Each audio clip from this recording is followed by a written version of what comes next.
Om Sairam. Welcome to my channel Sri Sai Divya చరణాలు. బాబా గారి అనుగ్రహంతో మరొక సాయి భక్తుడి కోసం తెలుసుకుందామా. మనందరికీ ఏదైనా ఆపద వచ్చినా, ఏదైనా అవసరం వచ్చినా మనందరికీ ఒక గొప్ప ధైర్యం ఉంటుంది. ఆ ధైర్యం ఏంటంటే సాయిబాబా. బాబా తప్పకుండా ఆ ఆపద నుంచి, ఆ సంఘటన నుంచి ఖచ్చితంగా మనల్ని కాపాడుతారు అనే విశ్వాసం మనలో ఉంటే ఆ విశ్వాసమే మనల్ని సగం గెలిపిస్తుంది. ఆ గెలుపు ఏ విధంగా ఉంటుందంటే మన జీవితంలో మరిచిపోని విధంగా ఆ గెలుపు ఉంటుంది. ముఖ్యంగా భగవంతుడు పిరికివాడిని ధైర్యవంతుడు చేయలేడు, కానీ పేదవాడిని ధనవంతుడిని చేస్తాడు. భగవంతుడు ఏమీ లేని స్థితి నుంచి గొప్ప స్థితికి తీసుకువస్తాడు, కానీ పిరికివాడిని ఏమీ చేయలేడు. పనికిరానివాడు పిరికివాడు అసలు ఏదైనా సాధించాలి అనే ధైర్యం మనలో ఉంటే కదా ఆ ధైర్యానికి భగవంతుడు తోడై మనకు తోడు వచ్చి మన వెంట నడవడానికి, మనకు ముందుకు తోయడానికి ప్రయత్నం చేస్తారు. కానీ బాబా మార్గంలోకి వచ్చిన తర్వాత ఏదైనా ప్రతికూల పరిస్థితి వస్తే అప్పటి వరకు ఉన్న ధైర్యం, విశ్వాసం, గెలుస్తాము అన్న నమ్మకం రోజు రోజుకి పెరుగుతుంది. ఎందుకంటే సాయిబాబా అనే ఆ తోడు, ఆయన మనతో ఉన్నారు అనే గొప్ప ధైర్యం మనల్ని ఎలాంటి ప్రతికూల పరిస్థితుల్లోనూ పోరాడే శక్తిని మనకు ఇస్తుంది. మనందరికీ ఒక గొప్ప ఆశీస్సులు ఏంటంటే బాబా దగ్గర ఎటువంటి పరిస్థితుల్లోనైనా మనం తట్టుకునేలాగా చేస్తారు బాబా. మరి అందరికీ ఇది సాధ్యమవుతుందా అంటే కాదు. ఎవరికైతే బాబా గారి మీద పరిపూర్ణమైన విశ్వాసం ఉంటుందో, నిత్యం బాబా ధ్యాసలోనూ ఉండగలుగుతామో, అలాంటి వాళ్ళ అందరి జీవితంలోనూ కష్టమైన నష్టమైన బాబా నడిపిస్తారు అనే భావనలో ఎవరైతే ఉంటారో వారికి మాత్రమే ఇది సాధ్యం అవుతుంది. మామూలుగా సగటు భక్తులకు ఇది సాధ్యం కాదు. మరి మనం ఒక భక్తుడి కోసం తెలుసుకుందామా. అప్పా కులకర్ణి షిరడి గ్రామ కరణం అంటే ప్రభుత్వం తరపున పన్నులు వసూలు చేయాలి. ఆ వసూలు చేసిన డబ్బును మళ్ళీ ప్రభుత్వానికి జమ చేయాలి. ఈ పనిలో చాలా మంచి పేరు తెచ్చుకుంటారు అప్పా కులకర్ణి. ఊరిలో కూడా అందరితో ఎంతో సామరస్యంతో ఉండే నైజం అప్పా కులకర్ణిది. ఒక సంవత్సరం గవర్నమెంట్కి చెల్లించవలసిన పనులు అప్పా కులకర్ణి ఎప్పటికప్పుడు ప్రతి నెల కోపర్గాంకి వెళ్ళి జమ చేస్తారు. కానీ ఒకసారి ఏం జరుగుతుందంటే అక్కడ ట్రెజరీలో ఏదో పొరపాటు జరిగి ఈయన పద్దులన్నీ ఖాళీగా ఉంటాయి. వేరే వారి పద్దుల్లో జమ చేయబడతాయి. ఈయన పద్దు ఖాళీగా ఉంటుంది, ఏమి కట్టనట్లుగా ఖాళీగా ఉంటుంది. దానితోటి గవర్నమెంట్ నుంచి నోటీస్ వస్తుంది, నువ్వు 4 నెలలుగా సొమ్ము జమ చేయడం లేదు కాబట్టి గవర్నమెంట్ సొమ్ముని వాడుకున్నావు కాబట్టి నిన్ను శిక్షించే అధికారం గవర్నమెంట్కి ఉంది. వెంటనే నువ్వు కోర్టుకు హాజరు కావాలి. మీకు సంబంధించిన సబ్ కలెక్టర్ దగ్గరికి వెళ్ళి సంజాయిషి చెప్పి తిరిగి డబ్బులు చెల్లించాలి అని నోటీస్ వస్తుంది. చాలాసార్లు కోపర్గం వెళ్ళి పై అధికారి దగ్గరికి వెళ్ళి బ్రతిమలాడుతారు.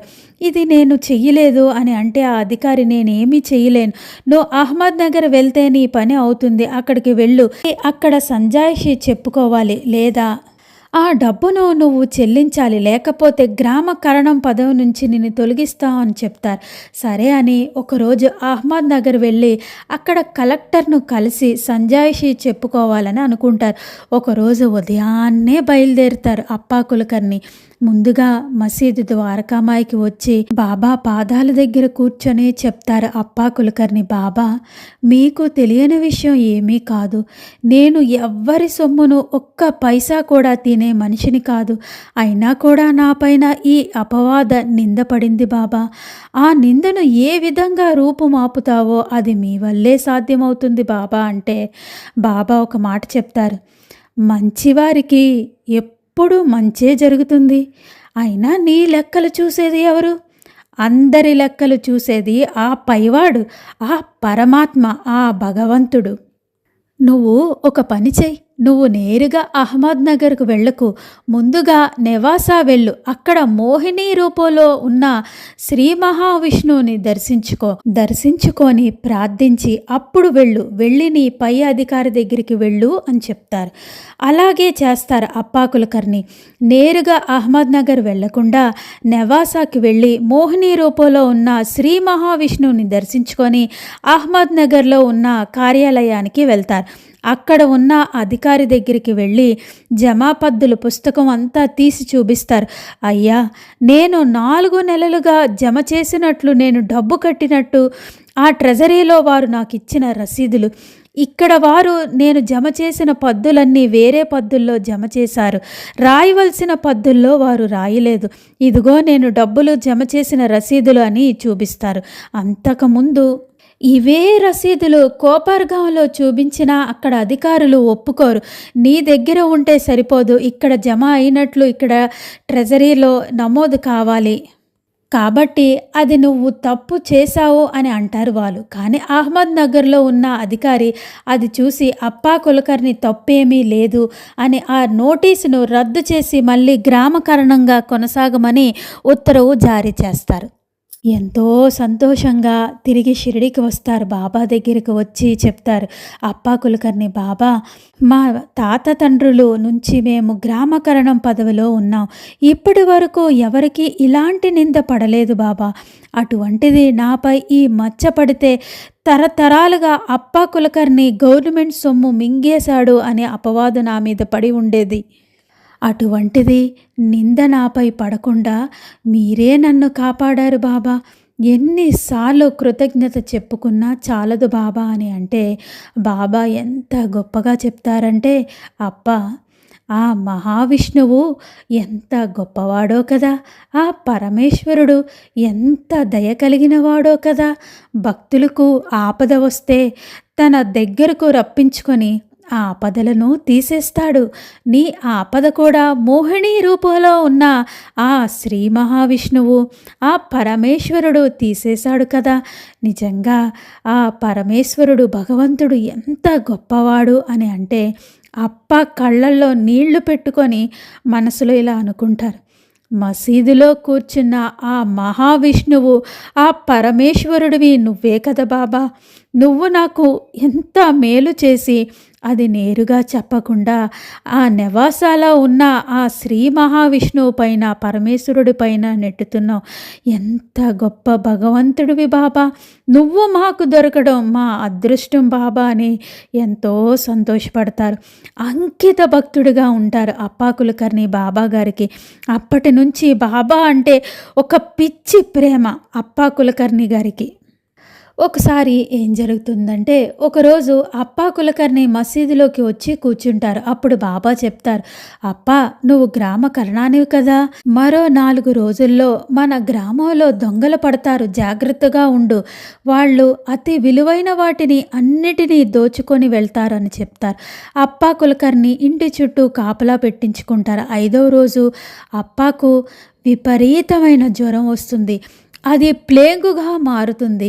ఇంకా చాలా కష్టమైన పరిస్థితికి దిగజారుతుంది. అప్పుడు అప్పా కులకర్ణి భార్య వెళ్ళి బాబాను అడుగుతుంది, బాబా, అప్పా మీకు ఎంతో విశ్వాసపాత్రుడు కదా, మీరంటే ఎంతో భక్తి ప్రేమ ఉన్నవాడు. ప్లేగుతో చాలా ఇబ్బంది పెడుతున్నారు బాబా, దయచేసి మీ చేతులతో ఊదిస్తే నా భర్తను కాపాడుకుంటాను అని అడుగుతుంది ఆమె. బాబా చెప్తారు, తల్లి, అప్పాను తన దారిలో తనను వెళ్ళని. అప్పా మరణాన్ని నువ్వు గాని నేను గాని ఆపడానికి ప్రయత్నించకూడదు. అప్పా చేయవలసిన సుకర్మలు వేరే జన్మలో చాలా ఉన్నాయి. అతనిని వదిలిపెట్టేసాయి. నాకు తెలిసి అప్పా వెళ్ళిపోయాడు తల్లి, నువ్వు ఇంటికి వెళ్ళి చేయవలసిన పనులన్నీ చెయ్యు అని చెప్తారు. ఆమె ఇంటికి వెళ్ళేసరికి అప్పా కులకర్ణి తుది శ్వాస విడిచి ఉంటారు. అంటే బాబాకు ఎవరు ఎప్పుడు చివరి శ్వాస విడుస్తారు అనేది కూడా తెలుసు. ఆ తర్వాత కొన్ని రోజుల తర్వాత ఆ గ్రామం ప్రజలందరూ వచ్చి బాబాను అడుగుతారు, బాబా, అప్పా ఎంతో భక్తితో ఉండేవాడు కదా మీ పట్ల, మరి మీరు ఎందుకు అప్పాను కాపాడలేదు అంటే బాబా చెప్తారు, అబ్బాయే కాదు, ఇంకొక ఇద్దరు మరణిస్తారు. మళ్ళీ 4 రోజుల తర్వాత 7 మరణిస్తారు. అప్పుడు కలరా మహమ్మారి ఈ గ్రామాన్ని వదిలిపోతుంది. ఆ మహమ్మారిని మనం అడ్డుకోలేం. దాని పని అది చేసి తీరుతుంది. కర్మ సిద్ధాంతం తప్పదు. అనుభవించవలసిందే. అనుభవించవలసినవి మనం అనుభవించి తీరాల్సిందే అని బాబా చెప్తారు. ఇది అప్పా కులకర్ణి గారి కోసం. మనకు రాసి పెట్టుంటే తప్పకుండా భగవంతుడు మనల్ని రక్షించే తీరుతాడు. మనకి ఆ ఆయుష్ భగవంతుడు రాసి ఇవ్వలేకపోతే ఎంత డబ్బున్నా మనం ఎన్ని ప్రయత్నాలు చేసినా జరగదు. కాబట్టి అనునిత్యం మనం జీవించి ఉన్నంతకాలం సాధ్యమైనంత భగవంతుడి ధ్యాసలో ఉండాలని, మనందరం కూడా అనునిత్యం మన సద్గురువైన సాయినాథుని యొక్క ధ్యాసలో అనునిత్యం గడపాలని, అలాంటి భాగ్యాన్ని బాబా మనందరికీ ఇవ్వాలని మనస్ఫూర్తిగా బాబాని కోరుకుంటూ మరొకసారి మరొక భక్తుడి కోసం తెలుసుకుందాం. సమర్థ సద్గురు శ్రీ సాయినాథ్ మహారాజ్ కీ జై. ఓం సాయిరామ్.